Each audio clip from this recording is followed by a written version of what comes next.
Hello students, आज की class में हम देखने जा रहे हैं common welding base materials.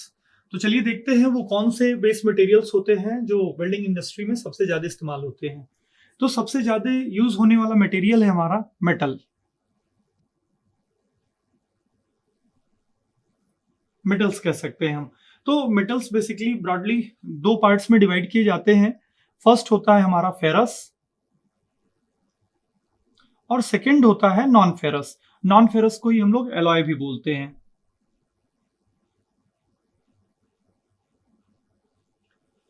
Ferrous metals वो मेटल्स होते हैं जिसमें आयरन मेन कंस्टिट्यूएंट होता है। नॉन फेरस मटेरियल्स वो होते हैं जिसमें आयरन मेन कंस्टिट्यूएंट नहीं होता है।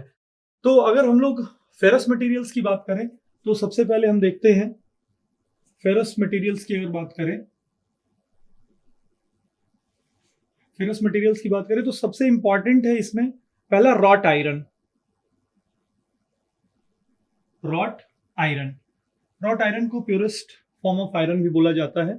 रॉट आयरन में जो हमारा कार्बन की इम्प्योरिटी होती है उसका परसेंटेज बहुत कम होता है, लगभग 0.035% से भी कम होता है। उसके बाद आता है हमारा कास्ट आयरन। कास्ट आयरन में कार्बन और सिलिकॉन की इम्प्योरिटी होती है। तो कार्बन की मात्रा लगभग 2.3 से 4.5% तक होती है और सिलिकॉन की मात्रा 0.5 से 3% तक होती है। अगर थर्ड हम लोग बात करें तो कार्बन स्टील होता है। कार्बन स्टील कार्बन स्टील में तीन प्रकार का कार्बन स्टील हो सकता है। एक होता है लो कार्बन स्टील, दूसरा होता है मीडियम और तीसरा होता है हाई। कई बार हम लोग लो कार्बन स्टील को ही माइल्ड स्टील भी बोलते हैं। तो इसमें परसेंटेज ऑफ कार्बन पे ये डिपेंड करता है, लो मीडियम और हाई। लो में जो कार्बन की मात्रा होती है वो बहुत कम होती है, लगभग 0.05% से, क्योंकि 0.05% से ये 0.3% तक वेरी करती है। उसी तरह यहाँ पे 0.3% से 0.59% तक, 0.3 से लेकर के 0.59 तक। और उसी तरह से अगर हाई कार्बन की बात करें तो 0.6 से लेकर के 1 या 1.5 तक, 0.6 से लेकर के 1.5% तक। तो ऐसे स्टील को हम लोग हाई कार्बन स्टील बोलते हैं। नॉर्मली ये परसेंटेज ऑफ कार्बन पे डिपेंड करता है। उसके बाद आता है हमारा नेक्स्ट कास्ट स्टील्स।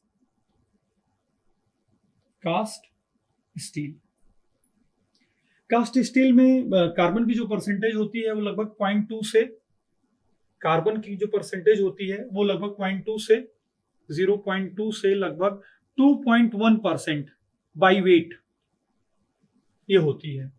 और इसमें और भी कुछ इंप्योरिटीज मिली होती है जैसे क्रोमियम, टंगस्टन, वैनिडियम। तो उसे हम लोग कास्ट स्टील बोलते हैं। नेक्स्ट फेरस मटेरियल्स में हमारा आ जाता है स्टेनलेस स्टील। स्टेनलेस स्टील का कोरोजन रेजिस्टेंस बहुत अच्छा होता है क्योंकि इसमें काफी मात्रा में क्रोमियम की इंप्योरिटी मिलाई जाती है। स्टेनलेस स्टील स्टेनलेस स्टील में हम लोग क्रोमियम की इंप्योरिटी मिलाते हैं। Good corrosion resistance, good corrosion resistance resistance due to chromium, due to good corrosion resistance due to chromium, due to chromium लगभग 11.5% या 12%, 11.5% क्रोमियम अगर हमारे स्टील में पाया जाता है तो उसे हम लोग स्टेनलेस स्टील बोलते हैं। इसके बाद हम बात कर लेते हैं नॉन फेरस अलॉयज में। तो नॉन फेरस अलॉयज में हमारे कॉपर के अलॉयज हो सकते हैं, मैग्नीशियम के अलॉयज हो सकते हैं, एल्यूमिनियम के अलॉयज हो सकते हैं। तो इसमें हम बात कर लेते हैं एल्यूमिनियम अलॉयज, एल्यूमिनियम के बाद कॉपर अलॉयज, उसके बाद magnesium alloys, aluminium, copper, magnesium, निकल and zinc. Fourth one is निकल alloys एंड जिंक alloys। तो नॉर्मली इंडस्ट्रीज में हम लोग जो बेस मटेरियल के फॉर्म्स में जिन मेटल्स को और एलॉयज को यूज करते हैं वो फेरस, नॉन फेरस होते हैं। फेरस में ये सारे होते हैं और नॉन फेरस में ये पर्टिकुलर एलॉयज होते हैं।